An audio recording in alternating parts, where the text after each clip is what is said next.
강원도 강릉 땅에 김신조라는 선비가 살고 있었어요. 옛날에는 그 고장에서도 제법 잘 살던 집안이었는데 아버지가 세상을 떠난 후부터 갑자기 몰락하기 시작을 했습니다. 그러더니 급기야는 하루하루 끼니도 제대로 채우지 못할 지경에 이르게 되었어요. 이런 중에 김신조 선비가 가장 마음이 괴로웠던 것은 홀로 계신 어머니를 제대로 봉양하지 못한다는 것이었어요. 그런 어느 날 어머니가 무슨 문서 보따리를 한 뭉치 찾아가지고 아들에게 내어주었습니다. 김신조가 살펴보니 그것은 전날 자기 집에서 부리던 종들의 문서였어요. 종 문서라는 것은 종이 된 사람들의 신분과 가족관계 따위를 자세하게 적어서 주인이 가지고 있는 문서인데요.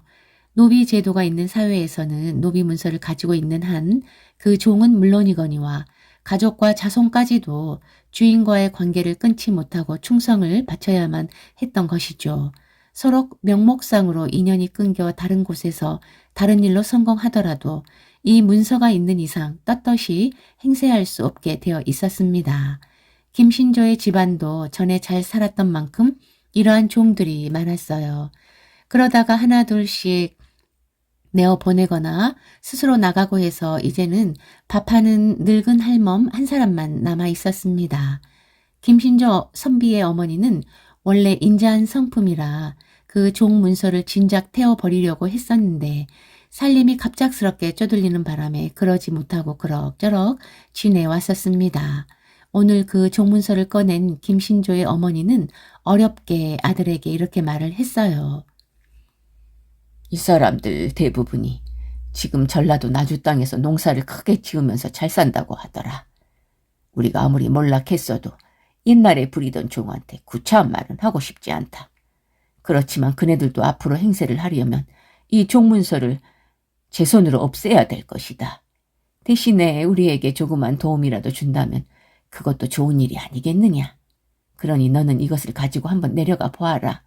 하지만 무엇을 바라는 눈치는 보이지 말아라. 어머니의 말대로 나주에 내려간 김신조는 옛날 종들의 도움으로 돈 1000냥을 부조받았습니다. 그들이 주인의 처지와 자신들의 체면을 아울러 생각하고 뜻밖의 많은 돈을 거두어 주었던 것입니다. 김신조는 돈 포대를 실은 나귀를 끌고 충청도 공주 금강 나루터에 다다랐어요. 마침 날이 저물어 저쪽에 메어둔 배를 부르려고 할 때였습니다. 무심코 강 위쪽을 바라다 보려니 사람 그림자가 눈에 띄는 것이었어요. 그런데 그들은 울음 섞인 목소리로 소리를 내면서 서로 얽혔다 흩어지고 흩어졌다가는 다시 얽히고 하는 것이었습니다. 참 해괴한 일도 다 있다. 김신조는 달빛에 드러나는 그들의 모습을 자세히 살펴보았어요. 그 사람들은 늙은 내외와 젊은 아낙네로 보이는 세 사람이었습니다. 그런데 괴상하게도 그 중에 하나가 강물에 붕덩 들어가면 두 사람이 기겁을 하고 쫓아들어와 기슬게 끌어내고서는 또 다른 하나가 강에 뛰어들곤 하는 것이었어요. 이렇게 번갈아 붙잡아내고 뿌리치며 뛰어들기를 수도 없이 되풀이하는 것이 아니겠어요? 그리고는 그럴 때마다 한 번씩 서로 얼싸안고 슬피 울었습니다. 김신조는 더 참을 수가 없어서 냉큼 뛰어가 뜯어 말렸습니다. 잠깐 참으시오. 대체 왜들 이러는 거요? 하고 물었습니다. 그랬더니 노인이 흐느끼며 말했어요. 하나밖에 없는 내 아들이 관가의 돈을 1000냥이나 축내어 갚지 못하고 붙잡혀 갔습니다. 내일까지 그 돈을 마련하지 못하면 큰 벌을 받게 되었습니다. 아들놈이 모진매를 맞는 꼴을 볼 수 없어서 물에 빠져 죽으려 하니 늙은 아내와 며느리가 저마다 대신 죽겠다고 이렇게 법석을 피우지 않겠소. 말을 마친 노인은 또 어느 틈에 강으로 뛰어들려고 하는 것이었어요. 김신조는 얼른 그 노인의 옷자락을 잡아 끌며 말했습니다. 내 말 좀 들으시오. 1000냥 돈으로 네 사람이 모두 무사하게 된다면 여기 이 돈을 드리겠소. 네, 뭐라고요? 뭐라고요? 뭐라고요? 노인 내외와 그 며느리는 꿈인가 싶어 놀라 모두 입을 크게 벌렸어요. 김신조 선비는 돈포대를 그들 앞에 내려놓기가 바쁘게 돌아가 버렸습니다. 그제야 노인 내외가 정신을 차리며 김신조를 뒤쫓아오며 말했어요. 잠깐만 기다리십시오.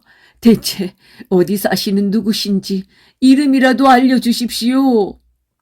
그러나 김신조는 뒤도 돌아보지 않고 강원도 사는 사람이라고만 알아두시오. 이 말만 남기고 나귀를 몰고 불이 나게 가버렸습니다. 김신조 선비는 빈손으로 집에 돌아와 금강나루에서 생긴 일을 어머니한테 솔직하게 고했어요.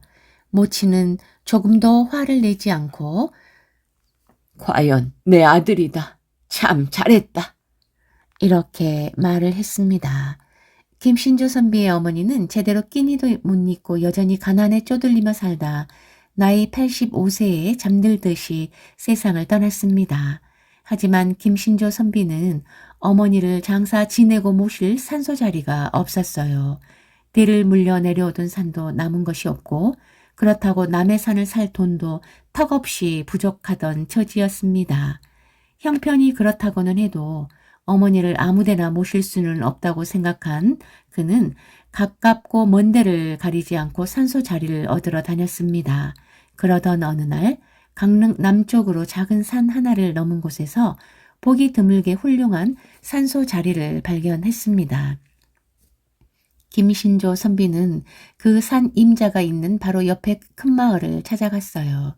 울창한 소나무 밭을 등지고서 양지 바르게 자리 잡은 큰 기와집이 보였습니다. 그 기와집 앞과 좌우에 즐비한 초가집들도 모두 아담했습니다. 기와집은 부자 주인의 집이고 둘레의 초가집들은 그 하인의 집인 것이 분명했어요. 이토록 잘 사는 집이라면 그 산소 자리쯤은 떼어줄지도. 그런 생각을 하면서 김신조 선비는 집주인을 찾았습니다. 그 집 젊은 주인은 초면인데도 불구하고 김신조를 사랑방에 정중히 맞아들였어요. 어디 사시는 분인지는 모르지만 마침 때가 되었으니 식사나 하고 가십시오. 하며 푸짐하게 음식상까지 내오는 것이었습니다. 바로 그때 사랑방 안쪽 미닫이 문이 갑자기 열리더니 한 젊은 아낙네가 조용히 들어왔습니다. 그리고는 한 옆에 엎드려 머리를 숙인 채 말을 못하고 흐느껴 우는 것이었어요. 김신조는 깜짝 놀랐습니다. 처음부터 음식을 융숭하게 대접해 주어서 어리둥절할 만큼 수상했는데 이제 또 그 집 여자 주인이 나와서 울기 시작하니 무슨 일인가 싶어 얼른 밖으로 몸을 피하려고 김신조는 일어섰어요. 젊은 주인은 아내의 행동에 눈이 휘둥그레져 여보, 어떻게 된 일이오? 혹시 이분이 바로... 그 안주인인 남자의 아내는 남편의 말을 가로막듯이 하며 숙이고 있던 머리를 들었습니다. 얼굴은 눈물에 젖었지만 말할 수 없는 반가움과 고마움이 활짝 담겨있는 표정이었어요. 네, 바로 이 어른이십니다. 금강에서 우리를 구해주신 은인이십니다. 날마다 밤마다 향 피우고 하늘님께 빌었더니 이렇게 오늘에서야 만나 뵐 줄이야. 주인 여자는 말을 잇지 못하고 반가움에 눈물을 흘렸습니다. 그제야 김신조는 옛날 일이 머리에 떠올랐어요. 아내의 말을 들은 그 젊은 주인은 김신조의 옷소매를 붙잡고 말했습니다. 손님이 바로 우리 은인이셨군요. 자, 절부터 받으십시오. 젊은 주인은 자기 아내를 일으켜 세우고 김신조 선비를 아랫목에 앉게 했어요. 그리고 미처 김신조가 맞절을 할 겨를도 없이 내외가 쌍으로 큰 절을 올렸습니다. 저희는 관가에서 풀려나온 후 농사일을 열심히 해서 10년 만에 큰 돈을 모으게 되었습니다. 어떻게 해서든지 은혜를 갚고자 강원도에 사신다는 그 말만 믿고 여기 와서 수소문을 널리 했지만 성함을 알 도리가 없어 초조하게 지냈습니다. 그래서 집에 손님이 오면 누구를 막론하고 대접하면서 안식구를 시켜 문 틈으로 엿보게 했는데 오늘에야 저의 뜻이 이루어졌습니다. 그러나 김신조는 다른 보답을 바라기는커녕 당장 급한 산소짜리 이야기를 했습니다. 실은 나도 그간 잘 지냈으나 어머니를 모실 산소 자리를 찾다가 우연히 여기까지 오게 되었소. 방금 오다가 본 산이 있는데 그 산의 한 구석을 싸게 떼어주오. 원 별 말씀을 다 하십니다. 어찌 산소뿐이겠습니까? 이 동네 이 근처 논밭이 사실은 모두 은인께 드리고자 마련한 것입니다. 그리하고자 부모님은 고향에 남으시게 하고 저희 내외만이 와 있었사옵니다. 자, 여기 문서까지 다 되어 있습니다. 성함만 써 넣으시면 되도록 이렇게 비워둔 것입니다. 이렇게 말하며 젊은 주인은 벽장에서 두툼한 문서뭉치를 꺼내 놓았어요. 정 그렇다면 우선 산소짜리나 쓰게 해주고 그래도 마음이 불편하다면 그때 빌려준 천냥 정도나 갚아주오. 그대들의 뜻은 물론 고맙고 갸륵하나 애초 내가 한 뜻이 은혜를 받고자 함이 아니었고 또 돌아가신 모친께서도 내가 한 일을 기뻐하셨으니 부디 더는 보답하겠다는 생각을 말아주오. 김신조 선비의 말을 들은 젊은 주인은 듣고 보니 옳으신 말씀입니다. 이르신 대로 하겠습니다. 그러나 이번 장례식은 저희가 지성껏 치르게 허락해 주십시오. 이렇게 말하는 것이었어요. 김신조는 이것만은 사양할 수가 없어 그렇게 함하고 대답을 했습니다. 이렇게 해서 김신조는 어머니의 장례를 성대하게 또 정성껏 치르게 되었습니다. 그리고 그 젊은 내외는 10여 년 전에 받았던 돈 1,000냥을 김신조에게 돌려주었다고 합니다.